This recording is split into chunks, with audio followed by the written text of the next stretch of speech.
Bueno, miren, empezamos este diciembre a hacer una lectura. Yo creo que Podemos es un partido muy gramsciano. ¿Por qué? Aunque sé que aquí a veces han utilizado de una manera muy conservadora a Gramsci. Allí no.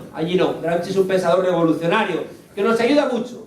Nos ayuda mucho porque creemos que en el siglo XXI nos van a ayudar mucho los pensadores heterodoxos, ¿no? Hemos entendido que hay que volver a leer a Marx, pero no hay que leer a Marx como si fuera un catecismo. Ludovico Silva, un filósofo venezolano espectacular, muy libre, borracho, ya murió por borracho, tenía una reflexión que siempre me ha gustado mucho repetir. Decía que si los loros fueran marxistas, serían marxistas ortodoxos, ¿no? Hay una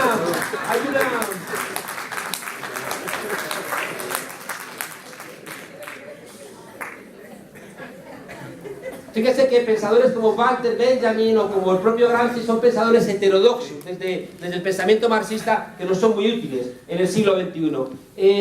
Decíamos que, miren, Gramsci es el pensador que nos ayudó a entender que o cambiamos el sentido común de la época o era muy difícil conseguir transformaciones. Fíjese que conozco bastante, porque trabajo y está en mi corazón América Latina. Ahora mismo ustedes se enfrentan a un problema grave en el continente, que es ¿qué viene después de la agenda post-neoliberal? Los gobiernos de cambio de América Latina han enfrentado con éxito, han sacado a millones de personas de la pobreza con una agenda post-neoliberal. Pero sigue pendiente de la agenda post-capitalista, que esa es la complicada. Y por tanto, si no somos capaces de cambiar el paradigma consumista que tiene la ciudadanía, esa confusión entre que vivir es consumir, esa incapacidad para pensar elementos de articulación social respetuosos con la naturaleza, respetuosos con las mujeres que están pagando hasta 3 veces la crisis del modelo neoliberal. Si no incorporamos esos cambios, vamos a llegar a callejones sin salida. Es una cosa en donde estamos ahora mismo. Nosotros, gramscianos, entendimos que teníamos que entender el nuevo sentido de época que estaba permitiendo los cambios y también articularlo como un nuevo relato que permitiera construir una alternativa en España. El 15M, Movimiento Indignado, fue esencial en nuestro país porque construyó un nuevo relato. Nos decían desde el poder que teníamos una crisis y el 15M dijo: no es una crisis, es una estafa. Es bien relevante. Y fíjense ustedes que en ese cambio de relato, si es una crisis, tú te resignas, interiorizas los cambios y de alguna manera nosotros en Podemos teníamos el miedo de una latinoamericanización de España. ¿En qué sentido? En el sentido de que una parte importante de la ciudadanía se resignara e interiorizara que esa situación de dependencia, de falta de previsión, de tener que vivir la vida a salto de mata, es decir, tener que inventarte la vida cada día, podía, en el país de la previsión o en el continente de la previsión que era Europa, perderlo. Y en ese sentido, fíjense ustedes, también conocer la realidad latinoamericana nos hacía entender que el poder, con una mezcla de represión, fragmentando a los trabajadores, repartiendo un poquito el bienestar de una manera muy desigual, pero silenciando a algunos grupos, podía conseguir hacer una sociedad que se convirtiera en sociedades de esas mayorías silenciosas que nos cuesta tanto revertir. Por tanto, teníamos como una cierta urgencia de aprovechar la ruptura radical de expectativas que se había ocurrido, que había tenido lugar en España por la crisis, cómo convertir esa rabia, esa indignación de la gente en propuestas políticas. Porque si tardábamos mucho, es posible que la gente terminara interiorizando de que las cosas son así. Los jóvenes iban fuera de España, incrementaba la represión en nuestro país, ganaban a unas minorías de la aristocracia obrera que podían encontrar trabajo, y sobre todo la precariedad laboral nos situaba en un escenario de miedo donde ya nadie protestaba. Teníamos que operar con cierta urgencia, hacer una lectura correcta de la situación, convertirla en un producto político comprensible y ofrecerlo a la ciudadanía. Y ese cambio de relato, eso es Podemos, ¿no? Un relato que empezó a señalar a los responsables de la crisis. Empezamos a señalar cómo, en una expresión muy de lucha electoral, la casta, como la llamábamos, estaba por un lado y la ciudadanía por otra. cómo había una casta política, una casta académica, una casta sindical también, que tenían una vida burocratizada, alejada de la ciudadanía, ya no sentían con el pueblo, estaban incapacitados para entender las nuevas realidades. Y empezamos a señalar las insuficiencias de la casta. Tuvimos una ventaja muy importante, y es que nos habíamos hecho un hueco en los medios de comunicación.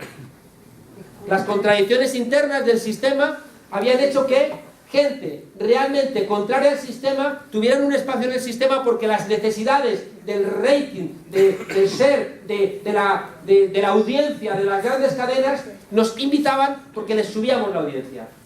Y de repente les subíamos la audiencia, pero al mismo tiempo nos generaban una audiencia más cercana a nuestra propia lectura. Fíjese lo conservadora que es España y lo conservador que es, no España, lo conservador que es el Partido Popular y el Partido Socialista, que una de las quejas que planteaban es: no teníais que haber dejado que estos, sobre todo Pablo Iglesias, el Monedero y el Íñigo Errejón, estuvieran en la televisión, porque han estado en la televisión y por eso han conseguido todos esos votos. Fíjese que lo que implica detrás esta expresión es: siléncialos, así nadie se entera y nadie sabe que puede pensar como esa gente, ¿no? Fíjate qué concepción tan autoritaria, ¿no?, de la política. Que hay gente que tiene alternativas que pueden concitar el apoyo popular. Siléncialos. Siléncialos para que nadie se entere, ¿no? Bueno, pues nos hicimos un hueco, emergimos de la perplejidad y entendimos algo que nos enseñó América Latina. Y era que en tiempos de incertidumbre, fíjese que en nuestra lectura, una lectura de profesores, ayer decía en broma en un acto que debe ser la primera vez que profesores de ciencia política hacen algo que tiene que ver con la política que funciona.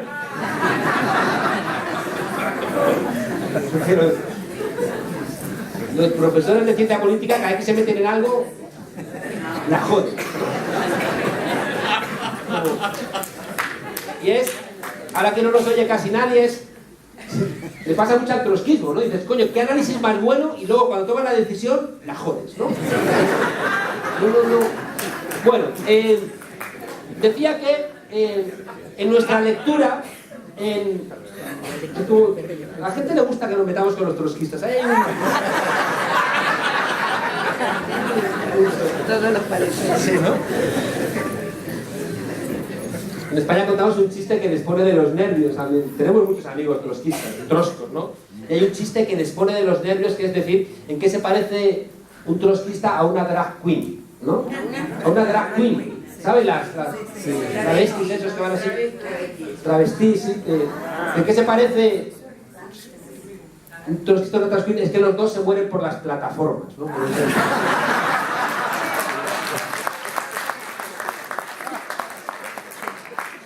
Para iniciados de la política. Bueno, ¿ven cómo hablo mucho? Les he advertido que ya hablaba mucho. No, por ir terminando. Miren, habíamos hecho una lectura de la situación también por ser profesores de ciencia política, que llevábamos mucho tiempo haciendo análisis crítico. Estábamos casi condenados a los márgenes de la academia, porque resulta que lo que hacíamos nosotros era ideología y lo que hacía el establishment era ciencia política. Claro. Yo recuerdo una discusión con un profesor. Dije, ¿por qué imbécil? ¿No? Porque imbécil es inbáculo, que no tienes báculo, que no tienes sostén. Un imbécil. Entonces me decía, tú no puedes explicar el 15M porque has participado de él.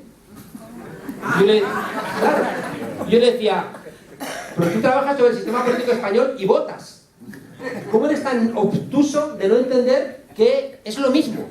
O sea, porque tú votas y crees que eso es lo normal votar, no te das cuenta de que tú también estás formando parte, igual que yo, del 15M. Por eso no lo entendían. Es decir, que lo que forma parte de la corriente principal está tan normalizado en sus cabezas que no lo ven. Y por tanto creen que es lo normal. Y cuando tú de repente haces una mirada oblicua sobre esa realidad normal, creen que lo tuyo es ideología, ¿no? Fíjense que eso también es lo que está detrás de que no nos vieron.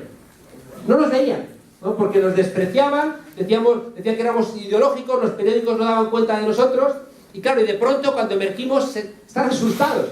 Y dicen, ¿y estos de dónde han salido? ¿No? Pues estábamos ahí. Lo que pasa es que no nos veíais. Miren, en nuestro análisis fue muy relevante entender todo lo que tiene que ver con la crisis, que no es una crisis solamente económica. La crisis es integral. la crisis es ecológica, que a veces por culpa de la crisis económica nos olvidamos de la crisis ecológica, y medio planeta Tierra que ya es inhabitable, inutilizable, porque lo hemos devastado. Está desertizado, contaminado, lleno de plomo, de cianuro, medio planeta Tierra.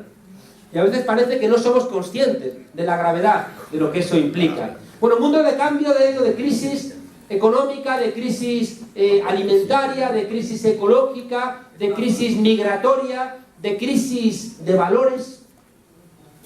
En mitad de toda esa crisis, de toda esa incertidumbre, aprendimos de América Latina que la única manera de reducir incertidumbre en un... Pero paramos.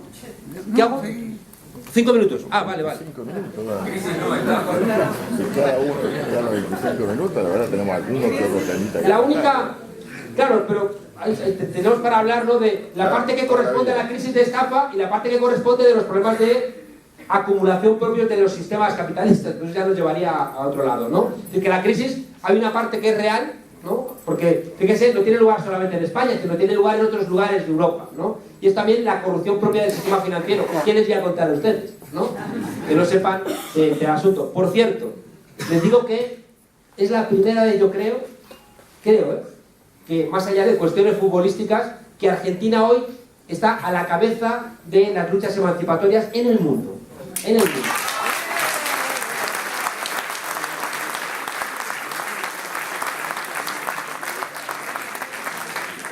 Somos absolutamente conscientes de que la suerte que resulte de la pelea con estos titanes de los fondos buitres, esta gente que no se desgasta el dinero, si tienen el dinero de todo el mundo desde hace 20 años acumulándolo, y según baja los ingresos de los trabajadores, ellos lo van metiendo en galpones interminables, ¿no? La lucha que ustedes están emprendiendo contra los fondos buitre es la lucha que va a marcar la posibilidad también en España de reinventarnos países soberanos y democráticos. Por eso la gente decente de mi país, la gente decente de Europa, la gente decente del mundo está con ustedes, pese a que haya indecentes también en Argentina que no lo entienden. Bueno, termino. Hicimos, fíjense ustedes, les decía, en un momento de incertidumbre, de repente vino la crisis económica en España y las clases medias se proletarizaron de pronto. Y entonces empezó una reflexión: ¿qué ha pasado? Si yo he hecho los deberes, si he hecho todo lo que me han mandado. Y de repente los sinvergüenzas dijeron: es que habéis vivido por encima de vuestras posibilidades. Y la gente dijo: pero no he vivido por encima de mis posibilidades.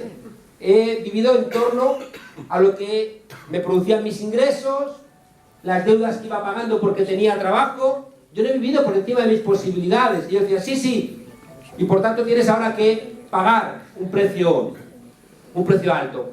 Entendimos de América Latina, les decía, que para rebajar la incertidumbre de muchos cambios en la familia, cambios en el mundo del trabajo, cambios en las ideologías, cambios en los estados nacionales, cambios en demasiados ámbitos, una de las tareas centrales es rebajar la incertidumbre. Fíjese que nos incorporamos como ciudadanos desde finales del siglo XIX siendo trabajadores. A lo largo del siglo XX nos incorporamos como ciudadanos siendo consumidores. Y ahora la oferta que nos hace el modelo es que nos incorporemos no a través del trabajo ni a través del consumo, sino a través del deseo del consumo. Por tanto, fíjense ustedes las dificultades para luchar contra el deseo de la gente. Por eso es tan importante entender que las mayorías silenciosas son rehenes de un trabajo precario que les asusta, de un mundo mercantilizado donde todos somos mercancías y comemos o nos comen, de un mundo, curiosamente, pese a Internet, muy desconectado, y que por tanto somos sujetos del miedo, y el miedo es el caldo de cultivo de la derecha. Y por tanto, fíjense ustedes, aprendimos de América Latina que hacía falta algo para rebajar la incertidumbre. Y ahí aparecía algo que pues, no nos ha solido gustar en la izquierda europea, que es el papel de los liderazgos. Ahí entendimos, yo llevo años expresando una cosa que lo hago para fastidiar. No digo que desde hace muchos años decía que en España la única solución en Europa era un leninismo amable, ¿no? Entonces la expresión leninismo amable es como un Robespierre simpático, una cosa así como... No. Decía que la idea de un leninismo amable era que hacía falta reducir incertidumbre, haciendo una lectura correcta de la situación y entregándole a la ciudadanía marcos más claros de comprensión de lo que ocurría, pero al mismo tiempo tenía que ser amable porque ya no vivimos en el siglo XXI la situación del siglo XX donde alguien baja línea y los demás obedecen. No. El 15M obliga a dialogar cualquier realidad política. Y por tanto nos tuvimos que poner en marcha, por un lado, poniendo en curso esa dirección, esos liderazgos que bajasen incertidumbre, que representaran lo que la gente tenía en la cabeza pero le costaba expresar. Y a través de los medios de comunicación pudimos, ¿no?, empezar a tener un espacio donde mucha gente decía: yo pienso como ese chico de la coleta, yo pienso como Pablo Iglesias, ¿no? Y empezaron a identificarse, y empezamos a poder, ¿no?, presentar un discurso alternativo. Pero al mismo tiempo tenía que ser amable y por tanto confiamos desde el minuto 1 en la gente. Lo aprendimos también de América Latina. Los momentos de crisis las optimimos en un día. Dijeron que, como decía Zizek, aplauden cuando llegue la revolución. Decía que es que no tengo tiempo, me van a echar de aquí a patadas. Decía que pedimos 50.000 firmas en un día. Dijimos que íbamos a hacer una candidatura a las elecciones europeas con primarias abiertas a todas las ciudadanas. ¿Estáis locos? Lo hicimos. Dijimos que íbamos a hacer un programa participado popularmente. ¿Estáis locos? La gente va a hacer el programa. Lo hicimos participado popularmente y fue un éxito. Apelamos a la gente. Hemos construido, tenemos en octubre en la Asamblea, un partido político que no queremos que sea un partido donde las asambleas de base no van a elegir a los dirigentes, porque hemos aprendido de que estamos hasta las narices de que el 80% de la energía en los partidos políticos se gaste en pelearnos entre nosotros por los jodidos cargos. Por tanto, hemos decidido que los círculos de Podemos, que son las asambleas, allí no se eligen cargos. Los cargos los vamos a elegir en primarias abiertas a toda la ciudadanía. ¿Tenemos razón y va a funcionar? No lo sabemos. Lo que sabemos es que si nos equivocamos, nos vamos a equivocar de manera diferente. Y hasta el día de hoy, en esa manera diferente de hacer las cosas y quizá de equivocarnos, somos, a día de hoy, ayer vimos la encuesta, la segunda fuerza política en España. Gracias.